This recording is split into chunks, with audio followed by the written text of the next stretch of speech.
Yeah, how's it going? Okay, listen, I want to put forth the question, why did the Holocaust happen? Okay, why did this, any kind of travesty, particularly when very desirable people are lost? You know, it's what you call the Pyrrhic battle, where you put your, where good people are lost, basically. And I'd say it is because of the machines. Um, and the lack of a Messiah. Okay, so the messenger, right? This is fundamental of our to our civil society, basically. That we have. One second. I'm trying to keep my eyes from gazing around. A need for messengers. Okay, it's like every religion follows this, but lately, for the last couple hundred years, we haven't needed any representatives of peace.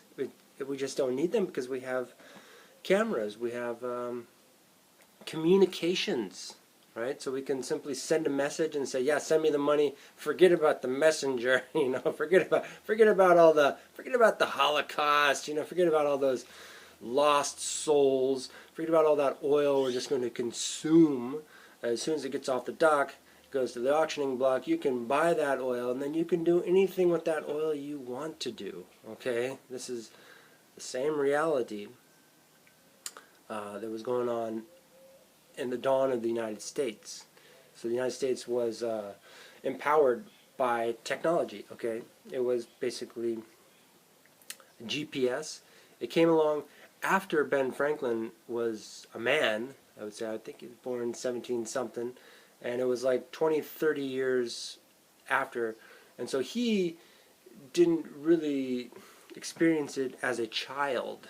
Okay, so the person who was on the frontier was, dealing with the little systems. They are farther out there, and they are, and so you see.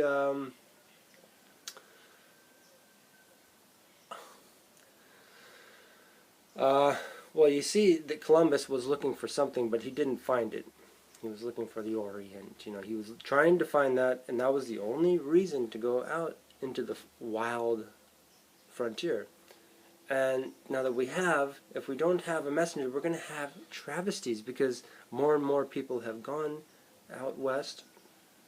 And this was happening all along. People disappear, and then the old country, they're not looking for them. They're only looking for the bad guy. They're not looking for the good guy. They're looking for someone who is who says less, because the more you say, the more you're digging a hole, and it's not going to go to China. Okay, it's just going to be full of crap. And so this is the whole thing. Okay, it's the parody is the classic one. So basically, when you see Charlie Chaplin first making his movies, right as the Great War was happening, which rationalized the Holocaust, in a sense, he was parodying other people who had been on video, so they were known elements. They were, in fact, knowable. Okay, like Franz Joseph, whatever, the guy from Austria, and Teddy Roosevelt, the guy from the frontier. So you had a knowable guy from the old world, and you had an enthusiastic and knowable guy from the frontier. And how can you, there's a lot of information that is knowable, that's not, that people are, they're worried about, right? Because they think that, well, Messiah, no, I just make a movie, we'll pretend it's the Messiah, and then see what happens. And that's what Charlie Chaplin did, and so it is known what can happen, that, blah blah blah words, you run short of information. You say, give me all the information, and suddenly you've got that hole completely full, and it's coming out in China. More crap is like pollution. Like, give us more stuff, we'll stop putting it in the hole, and then you'll just have this big cloud going out there, and you'll be on the cloud. You'll be under the cloud. And that's goes along with a lot of the other analogies about the on the bottom of the ocean is some grunge, okay, because fertilizer and whatever we're putting into the land flows down the river into the ocean, sits down there and rots, and we need to gather that. That is like the messenger, okay? That is like saying, hey, there's a big problem down there. Get it, bring it back, and process it. Educate the grunge, okay? Don't wait for George Washington to get angry. Don't wait for the Holocaust and then say, oh, it was all nobody's fault, because there was a parody. There's a communications a loophole, pushing more crap down the hole and down to the bottom of the ocean, where it's coming out into a big dark cloud in China. Okay, it's right there, right? I mean, all you have to do is play dumb. All you have to do is say, oh no, I don't want the truth, the machines, they made me do it. And I'm telling you, when I'm talking about crap, yeah, you're talking about I cannot tell a lie type of crap, why not just, process this, basically the grunge is down there, okay? We jump out as far west as we can until we can see it all in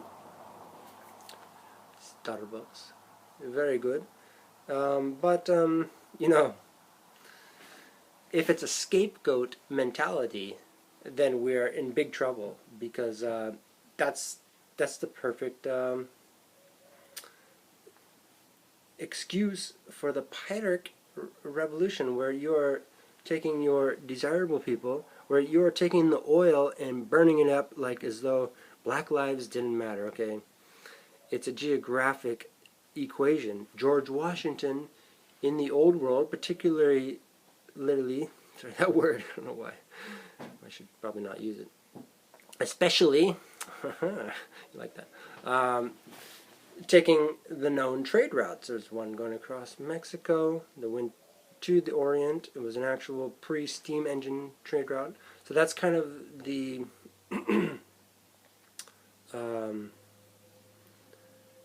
I don't know, it's again, I like to deal with the metaphors, because if you think about the grunge that is down on the seafloor, these dead zones, it's not very pleasant, okay? It stinks, right? If you simply vacuum this stuff up, put it, contain it, like say you have a holy grail and say this is a sign from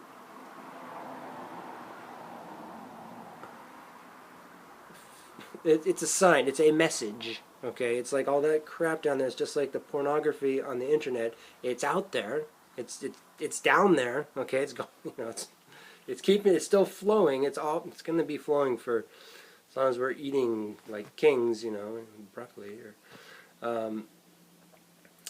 and so we have to gather this grunge and use it as fertilizer to be educated. I don't know, it's getting into some complex chemistry here, which I need to read up, but I need education, okay?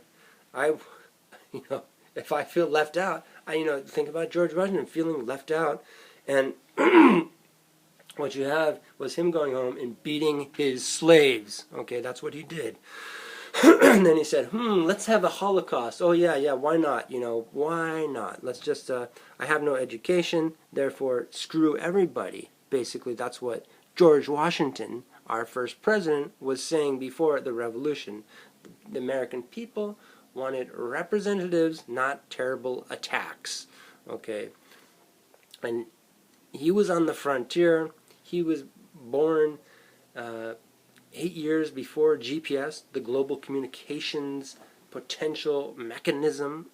It's all there, okay? So I mean, we just have to say, this is a representative. This is the obvious person, And if we don't do it, the machines, the camera, the communication, it will simply jinx us all, and we'll all become scapegoats. We'll all become customers to consume, to keep shoving stuff down the hole so it comes out in those big clouds in China. And pretty soon we'll be like, just like, oh, fertilizer, this is normal, It's, we will become like animals because the camera enables us to perform these sort of undignified, distant, uneducated acts, tantrums, whatever they are. They're it's, you got to put all those analogies together, and they'll learn from each other. Okay. The Messiah. Okay, so this is the fundamental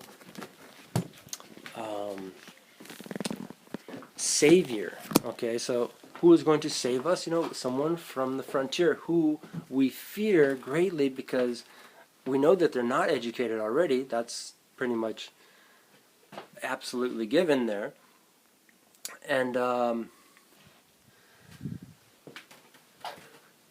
And they're knowable, so we could make fun of them. We could simply wait for them to blow it. They'll blow it all over the place.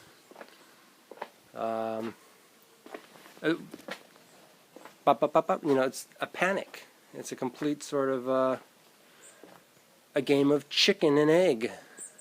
The egg is the technology. I was working on this the other day, but I really need a place to work.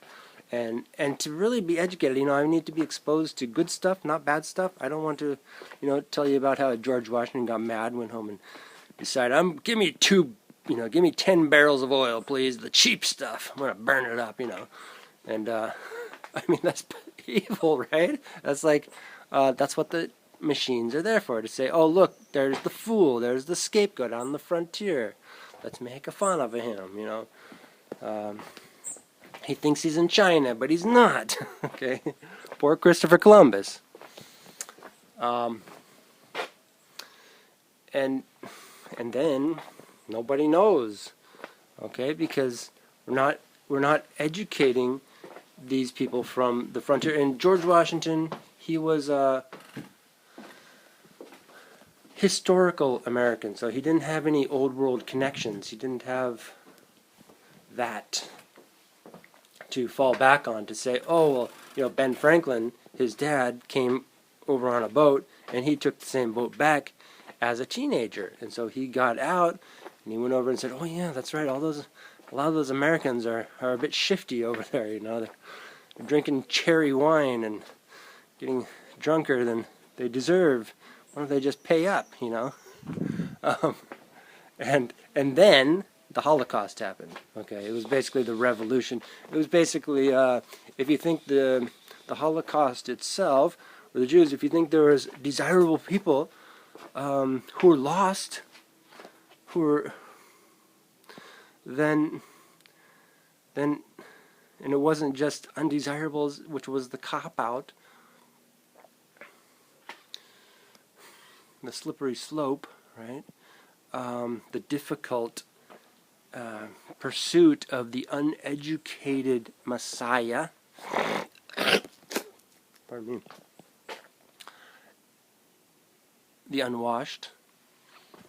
And what was I saying? So George Washington, not educated, and this has gone on forever because we don't know what to do. We're thinking manifest destiny, which is like the Holocaust, manifest destruction. Okay, and then you have more communications. You simply say, oh, we don't need the Messiah. We don't need to save these people. We'll just find the scapegoat and make sure that there are no desirables to lose. We'll simply shame them so that everyone has 40 barrels of oil and a fuse, right? And we'll say, I'm going to light, get the camera out so I can light this fuse, hold my fuse while I light it, I'll hold it, you light it. It's like the oil and the slaves is the same thing. They don't